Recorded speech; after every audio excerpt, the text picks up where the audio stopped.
1000개의 복을 가진 우리 천복님들, 1월 1일 떡국만 드시면 안 됩니다. 조선시대 궁궐에서는 1월 1일 반드시 이 나물 한 젓가락을 먼저 드셨습니다. 왜 그랬을까요? 바로 이 나물 하나가 한 해의 돈복과 건강운을 결정했기 때문입니다. 그래서 풍수를 아는 부자들은 지금도 새해 첫날 이 나물을 반드시 먹습니다. 대대로 불을 지키는 집안의 비밀이 바로 이것이기 때문입니다. 천복님은 지난 몇 년간 새해마다 다짐했지만 결국 똑같은 삶을 사셨나요? 그건 1월 1일 단 한 가지를 놓쳤기 때문입니다. 지금 이 영상을 끝까지 보시면 2026년 천복님의 운명이 완전히 바뀝니다. 구독 버튼과 알림 설정 지금 바로 눌러주시고 댓글로 우리 집 복 들어옵니다. 꼭 남겨주세요. 천복님들이 만복님이 될 때까지 제가 40년 동안 쌓아온 풍수 정보와 노하우를 모두 공개하겠습니다. 자, 이제 시작하겠습니다. 매년 새해가 되면 다짐합니다. 올해는 돈 좀 벌어보자. 건강하게 살자. 그런데 막상 1월이 지나고 2월이 되면 어떤가요? 작년과 똑같은 생활, 똑같은 통장 잔고, 똑같은 몸 상태. 왜 그랬을까요? 새해 첫날 무엇을 먹느냐가 한 해 전체의 기운을 결정하기 때문입니다. 조상님들은 이것을 알고 계셨습니다. 그래서 궁궐에서는 1월 1일에 반드시 시금치를 올렸습니다. 네, 바로 그 흔한 시금치입니다. 하지만 현대인들은 이 지혜를 잊어버렸습니다.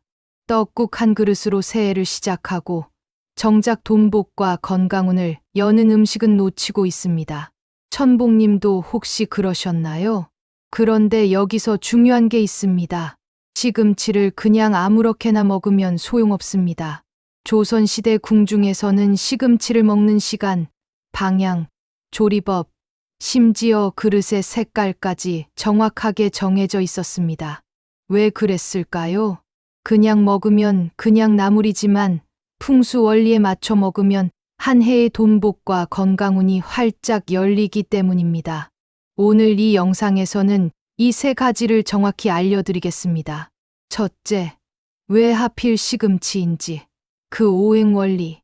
둘째, 언제, 어느 방향을 보고 어떤 그릇에 담아 먹어야 하는지. 셋째, 절대 함께 먹으면 안 되는 음식과 반드시 곁들여야 할 재료. 이 세 가지만 정확히 지키면 2026년 1월 1일 한 끼로 천복님의 한 해 운이 완전히 달라집니다. 준비되셨나요? 그럼 본격적으로 시작하겠습니다. 왜 하필 시금치일까요? 조선시대 궁중 기록인 동국세시기동고 쇠시지를 보면 새해 첫날에 반드시 올려야 할 음식 중 하나가 바로 시금치였습니다. 한자로 시금치는 파체보 차에 또는 적근채 출근 차에라고 불렀습니다. 붉은 뿌리를 가진 채소라는 뜻입니다. 왜 이 이름이 중요할까요? 우연이 아닙니다. 풍수에서 붉은색은 화기호치를 상징합니다. 그리고 뿌리는 토기토치를 상징합니다. 동양 오행 원리를 아시나요? 목생화무성호, 화생토화성투, 토생금토성징, 금생수징성쇠, 수생목쇠성무. 나무가 불을 낳고, 불이 흙을 낳고, 흙이 금을 낳고, 금이 물을 낳고, 물이 나무를 낳습니다. 시금치를 보세요. 초록 잎은 목무, 붉은 뿌리는 화호와 토 두의 기운을 동시에 품고 있습니다. 한 뿌리 채소 안의 목에서 화로, 화에서 토로 이어지는 상생 에너지가 완벽하게 들어있는 겁니다. 그럼 이게 왜 돈복과 건강운으로 연결될까요? 동양 오행에서 토도는 재물을 관장합니다. 흙에서 곡식이 나고 금이 나오듯 토의 기운이 강해야 돈복이 생깁니다. 그리고 화호는 심장과 혈액 순환을 관장합니다. 화의 기운이 강해야 건강하고 활력이 생깁니다. 시금치 한 뿌리에 목의 성장 에너지, 화의 활력 에너지, 토의 재물 에너지가 모두 들어있는 겁니다. 조상님들은 이것을 알고 계셨습니다. 그래서 새해 첫날 한 해의 운을 여는 첫 음식으로 시금치를 반드시 드셨던 겁니다. 실제로 조선시대 왕실에서는 시금치를 채소의 왕이라고 불렀습니다. 단순히 영양 때문이 아닙니다. 한 해의 기운을 여는 풍수적 의미 때문이었습니다. 그렇다면 아무 시금치나 사다가 먹으면 될까요? 절대 아닙니다. 여기서부터가 정말 중요합니다. 시금치를 고르는 법, 조리하는 법, 먹는 시간과 방향까지 모두 정해져 있습니다. 하나라도 어기면 효과가 반감됩니다. 지금부터 정확하게 알려드리겠습니다. 잠깐, 여기서 다시 한번 정리하겠습니다. 새해 첫날, 시금치를 먹어야 하는 이유. 첫째, 목화토의 상생 에너지가 한 뿌리에 들어 있습니다. 둘째, 토토는 재물을, 화호는 건강과 활력을 관장합니다. 셋째, 조선시대 궁중에서도 새해 첫 음식으로 반드시 올렸습니다. 여기까지 이해되셨나요? 그런데 지금부터가 진짜 핵심입니다. 시금치를 언제, 어떻게, 어느 방향을 보고 먹느냐에 따라 효과가 10배 이상 차이 납니다. 천복님, 집중해 주세요. 지금부터 말씀드리는 내용은 반드시 메모하시거나 댓글로 남겨두세요. 자, 이제 본격적으로 들어가겠습니다. 시금치를 먹을 때 반드시 지켜야 할 3가지 원칙이 있습니다. 첫째, 시금치를 고르는 법입니다. 마트에 가시면 시금치가 여러 종류 있습니다. 하지만 풍수적으로 효과가 있는 시금치는 딱 하나입니다. 뿌리가 붉은색인 시금치, 뿌리를 자르지 않은 시금치를 고르세요. 왜 그랬을까요? 아까 말씀드렸죠. 붉은 뿌리가 화기와 토기를 동시에 품고 있습니다. 뿌리를 자르면 토두의 기운이 끊깁니다. 재물의 뿌리가 잘린 겁니다. 절대로 뿌리 잘린 시금치 사지 마세요. 그리고 가능하면 국산, 유기농으로 고르세요. 풍수에서 정기찡치가 중요한데 농약 묻은 시금치는 탁한 기운을 품고 있습니다. 둘째, 시금치를 조리하는 법입니다. 궁중에서는 시금치를 데쳐서 나물로 무쳤습니다. 기름에 볶거나 국에 넣지 않았습니다. 왜 그랬을까요? 데치는 것은 수쉐이로 정화하는 과정입니다. 화호로 볶으면 화기호 지가 지나쳐서 균형이 깨집니다. 오행의 조화가 무너지는 겁니다. 조리 방법을 정확히 알려드리겠습니다. 끓는 물에 소금 한 꼬집 넣고 30초 1분 데친 후 찬물에 헹궈 물기를 꽉 짭니다. 그리고 참기름, 다진 마늘, 국간장으로 무치되 여기서 가장 중요한 게 있습니다. 반드시 깨소금을 뿌리세요. 깨는 금기징치를 상징합니다. 토생금 도생징, 흙이 금을 낳는다고 했죠. 재물의 기운을 완성하려면 깨소금이 꼭 들어가야 합니다. 셋째, 시금치를 담는 그릇의 색깔입니다. 이건 거의 아무도 모릅니다. 하지만 풍수에서는 정말 중요합니다. 시금치는 반드시 흰색 그릇이나 노란색 그릇에 담으세요. 흰색은 금기징치, 노란색은 토기두치를 상징합니다. 토와 금의 기운이 만나면 재물운이 극대화됩니다. 절대로 파란색이나 검은색 그릇에 담지 마세요. 파란색은 수쉐, 검은색도 수입니다. 토국수 도커쉐, 흙이 물을 막는다고 했죠. 재물의 흐름이 막히는 겁니다. 조상님들은 이 원리를 정확히 알고 계셨습니다.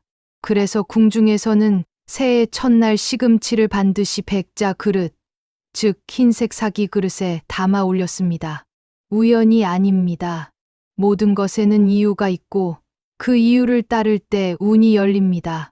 자, 여기까지 정리하면 뿌리 있는 시금치를 골라서 데쳐서 무치고 흰색이나 노란색 그릇에 담는 겁니다. 그런데 아직 끝이 아닙니다. 가장 중요한 게 남았습니다. 바로 언제, 어느 방향을 보고 먹느냐입니다. 이제 가장 중요한 부분입니다. 시금치를 언제, 어느 방향을 보고, 어떤 순서로 먹느냐. 이것만 정확히 지키면 2026년 한 해 돈복과 건강운이 활짝 열립니다. 첫째, 먹는 시간입니다. 새해 첫날, 1월 1일, 정확히는 오전 6시부터 9시 사이입니다. 왜 하필 이 시간일까요? 풍수에서 오전 6시부터 9시는 묘시마오시와 진시 전시입니다. 묘는 토끼, 지는 용을 상징합니다. 이 시간대는 태양의 기운이 떠오르는 시간, 즉 목기무치가 가장 왕성한 시간입니다. 아까 말씀드렸죠? 목생화무성호, 나무가 불을 낳는다고. 목의 기운이 강한 시간에 시금치를 먹으면 화와 토의 기운이 자연스럽게 상승합니다. 조선시대 궁중에서도 새해 첫날은 반드시 해가 뜬 직후에 차렸습니다. 해가 뜨기 전이나 정오 이후는 피했습니다. 만약 1월 1일을 놓치셨다면 어떻게 하나요? 걱정 마세요. 1월 2일부터 7일까지 일주일 안에 드셔도 괜찮습니다. 다만 효과는 조금씩 약해지지만 안 먹는 것보다는 훨씬 좋습니다. 1월 1일 오전 6시에서 9시에는 100%, 1월 2일에서 3일 오전 6시에서 9시에는 70%, 1월 4일에서 7일 오전 6시에서 9시에는 50%. 이렇게 생각하시면 됩니다. 둘째, 먹는 방향입니다. 시금치를 먹을 때는 반드시 동쪽을 바라보고 드세요. 동쪽은 목무의 방향입니다. 해가 뜨는 방향, 모든 생명이 시작되는 방향입니다. 풍수에서는 동방청룡 동방칭롱이라고 합니다. 청룡은 재물과 귀눈을 상징합니다. 조선시대 왕은 새해 첫날 반드시 동쪽을 향해 앉아 상을 받으셨습니다. 그리고 첫 숟가락을 뜨기 전에 올해도 백성들이 풍요롭기를 이라고 기원하셨습니다. 천복님도 마찬가지입니다. 식탁을 동쪽으로 돌리기 어렵다면 고개만이라도 동쪽을 향하세요. 나침반 앱을 켜서 정확히 동쪽을 확인하세요. 대충 느낌으로 하면 안 됩니다. 풍수는 1도, 2도 차이가 결과를 바꿉니다. 셋째, 먹는 순서입니다. 이건 정말 중요합니다. 새해 첫날에 떡국도 있고, 전도 있고, 잡채도 있을 겁니다. 하지만 제일 먼저 입에 넣어야 할 건 시금치입니다. 한 해의 첫 음식이 그 해의 기운을 결정하기 때문입니다. 정확한 순서를 알려드리겠습니다. 동쪽을 향해 앉아서 시금치 나무를 흰색이나 노란색 그릇에 담습니다. 젓가락으로 한 젓가락 짚고 마음속으로 2026년 한 해 재물운과 건강운이 활짝 열립니다.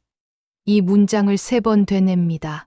천천히 씹어 삼키고 최소 3젓가락 이상 드세요. 그 다음에 떡국이나 다른 음식을 드시면 됩니다. 여기서 3젓가락 이상이 중요합니다. 풍수에서 3은 완성의 숫자입니다. 천지인텐디ren, 하늘과 땅과 사람, 3의 기운이 모여야 완전한 상생이 이루어집니다. 한 젓가락만 먹고 그치면 목의 기운만 받고 화와 토로 이어지지 않습니다. 반드시 3젓가락 이상 드세요. 그리고 마음속으로 기원하는 문구도 중요합니다. 재물운과 건강운이 활짝 열립니다. 이 문장을 정확히 3번 되냅니다. 말에는 힘이 있습니다. 풍수에서는 이것을 얼령옌링이라고 합니다. 내가 한 말이 현실이 되는 힘입니다. 조상님들은 이것을 알고 있었습니다. 그래서 새해 첫날 덕담을 나누고 좋은 말만 하려고 애썼던 겁니다. 자, 여기까지 정리하겠습니다. 1월 1일 오전 6시에서 9시, 동쪽을 보고 시금치 3젓가락 이상, 재물운과 건강운이 활짝 열립니다. 3번. 이것만 지키면 됩니다.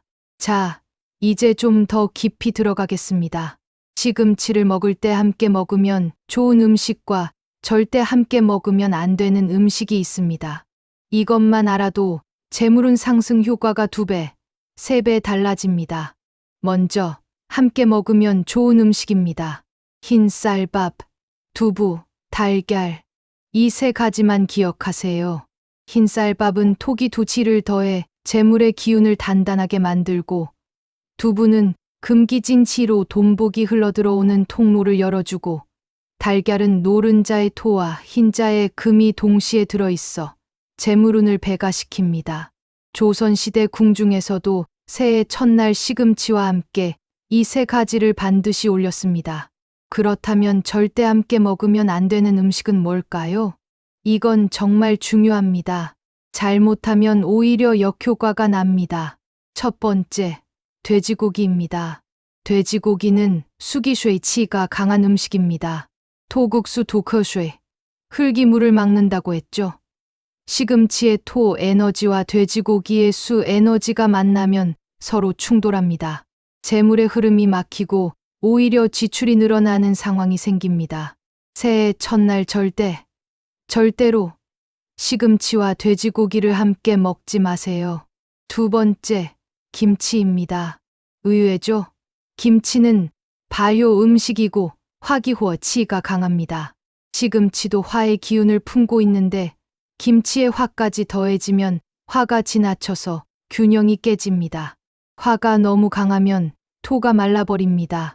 재물의 밭이 황폐해지는 겁니다.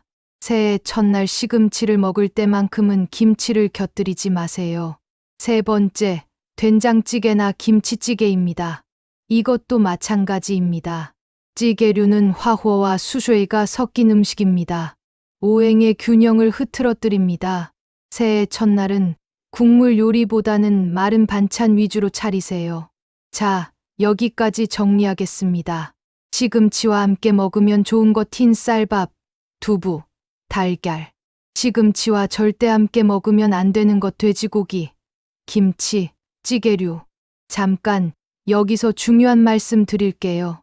앞으로도 풍수 정보로 건강과 재물을 챙기시려면 지금 바로 구독 버튼 꼭 눌러주세요. 그리고 댓글로 우리 집 복 들어옵니다.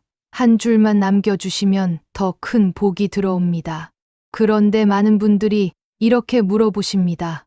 그럼 새해 첫날 떡국은 먹어도 되나요? 좋은 질문입니다. 떡국은 괜찮습니다. 다만 순서가 중요합니다. 시금치 3젓가락을 먼저 드시고 그 다음에 떡국을 드세요. 떡국의 떡은 백색 바이서이고 금진의 기운을 품고 있습니다. 그리고 국물은 투명透明해서 수쇠의 탁함이 없습니다. 시금치로 토의 기운을 먼저 채우고 떡국으로 금과 수의 흐름을 이어주면 목화토금수, 오행의 완벽한 순환이 완성됩니다.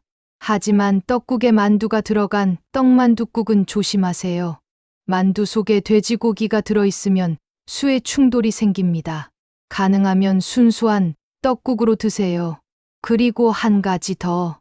새해 첫날에는 절대 찬 음식을 먹지 마세요. 냉장고에서 바로 꺼낸 김치, 찬물, 아이스크림. 절대 찬 음식을 먹지 마세요. 모든 음식은 따뜻하게, 최소한 상온 상태로 드세요. 그래야 화와 토의 기운이 살아납니다. 자, 이제 마지막으로 절대 하지 말아야 할 것들을 말씀드리겠습니다. 아무리 좋은 방법도 하나를 잘못하면 모든 게 무너집니다. 풍수에서는 이것을 파국포주의라고 합니다. 좋은 기운을 깨뜨리는 행동입니다. 첫 번째 금기, 시금치를 남기는 것입니다. 새해 첫날에 차린 시금치는 반드시 다 드셔야 합니다. 한 젓가락이라도 남기면 그것은 복을 남긴다는 의미가 아니라 복을 버린다는 의미입니다. 조선시대 궁중에서는 새해 첫날에 올린 음식은 한 점도 남기지 않았습니다. 그래서 처음부터 적당량만 준비했습니다. 시금치도 딱 먹을 만큼만 묻혀서 올렸습니다. 천복님도 마찬가지입니다. 처음부터 많이 담지 마세요. 3젓가락에서 5젓가락 정도면 충분합니다. 그걸 남김없이 다 드시는 게 중요합니다. 두 번째 금기, 시금치를 버리는 것입니다. 만약 시금치를 너무 많이 준비했다면 어떻게 해야 할까요? 절대로 음식물 쓰레기통에 버리지 마세요. 새해 첫날 먹는 음식은 복의 기운을 품고 있습니다. 그걸 쓰레기통에 버리는 건 복을 쓰레기통에 버리는 것과 같습니다. 남은 시금치는 냉장 보관했다가 1월 2일과 3일에 나눠서 드세요. 또는 가족이나 이웃에게 나눠주세요. 복은 나눌수록 커집니다. 혼자 독차지하려고 하면 오히려 줄어듭니다. 세 번째 금기, 시금치 먹을 때 다투는 것입니다. 이건 정말 중요합니다. 새해 첫날에는 절대 싸우거나 언성을 높이면 안 됩니다. 아까 말씀드렸죠? 얼령옌링, 말에는 힘이 있다고. 새해 첫날에 나쁜 말, 험한 말을 하면 그 말의 기운이 한 해 내내 따라다닙니다. 만약 부부싸움이나 가족 간 언쟁이 있었다면 시금치를 먹기 전에 먼저 화해하세요. 미안하다 한마디, 사랑한다 한마디가 시금치보다 더 강력한 복을 부릅니다.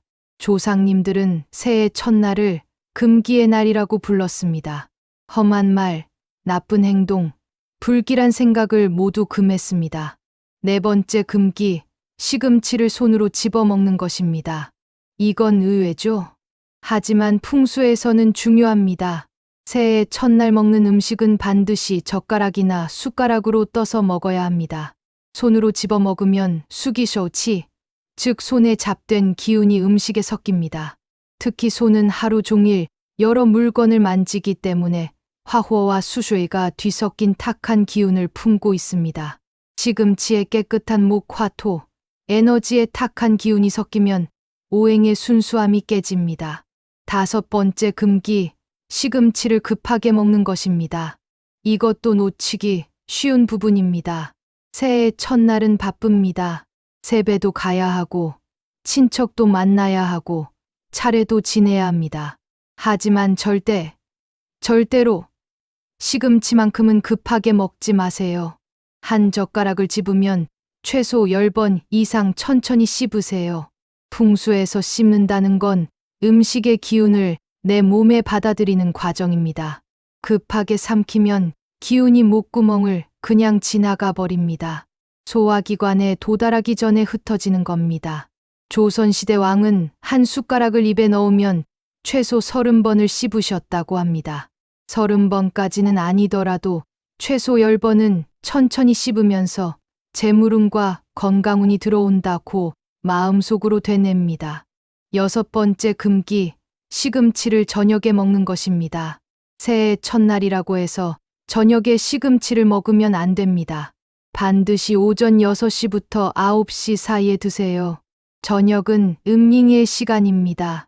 해가 지고 어둠이 깔리고 양양의 기운이 사라지는 시간입니다. 시금치는 목화의 양 에너지를 품고 있습니다.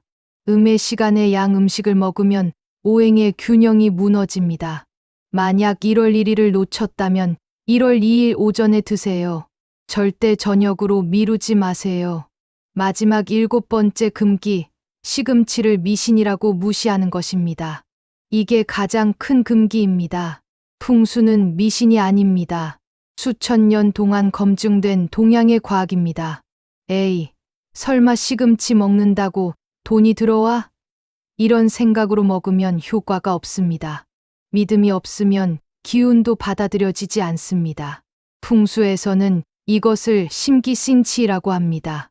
마음의 기운이 음식의 기운을 끌어당기는 겁니다. 조상님들은 새해 첫날 상 앞에서 경건한 마음으로 절을 올렸습니다. 그리고 감사하는 마음으로 첫 숟가락을 떴습니다. 천복님도 마찬가지입니다. 시금치 앞에서 가벼운 마음으로 올해도 건강하고 풍요롭게 해주세요라고 기원하세요. 그 마음이 복을 부릅니다. 자, 여기까지가 반드시 지켜야 할 7가지 금기입니다. 남기지 말고, 버리지 말고, 다투지 말고, 손으로 집지 말고, 급하게 먹지 말고, 저녁에 먹지 말고, 미신이라 무시하지 마세요. 이 7가지만 지키면 됩니다. 이것만 지키면 2026년 1월 1일 한 끼로 천복님의 한 해가 완전히 달라집니다. 조상님들의 지혜는 절대 우연이 아닙니다. 수천 년 동안 검증되고 전해진 살아있는 과학입니다. 2026년 병오년 빙오년, 붉은 말의 해가 다가옵니다. 지난 2025년 을사년이 있으년, 푸른 뱀의 해는 많은 분들에게 시련과 인내의 시간이었습니다. 뱀은 땅 속에서 움직이며 변화를 준비하는 동물이기에 눈에 보이는 성과보다는 내면의 준비 기간이었습니다. 하지만 2026년은 다릅니다. 마른 도약과 상승, 그리고 빠른 성공을 상징합니다. 땅에서 숨죽이던 시간이 끝나고 이제 말처럼 힘차게 달려나갈 때입니다. 새해 첫날 시금치한 뿌리로 도약의 기운을 받아들이세요. 그러면 2026년 한 해 동안 막혔던 돈복이 터지고 오래된 우환이 사라지고 새로운 기회가 찾아옵니다. 오늘 영상이 도움이 되셨다면 구독과 좋아요, 알림 설정 꼭 부탁드립니다. 그리고 댓글로 우리 집 복 들어옵니다 남겨주세요. 천복님의 2026년을 함께 응원하겠습니다.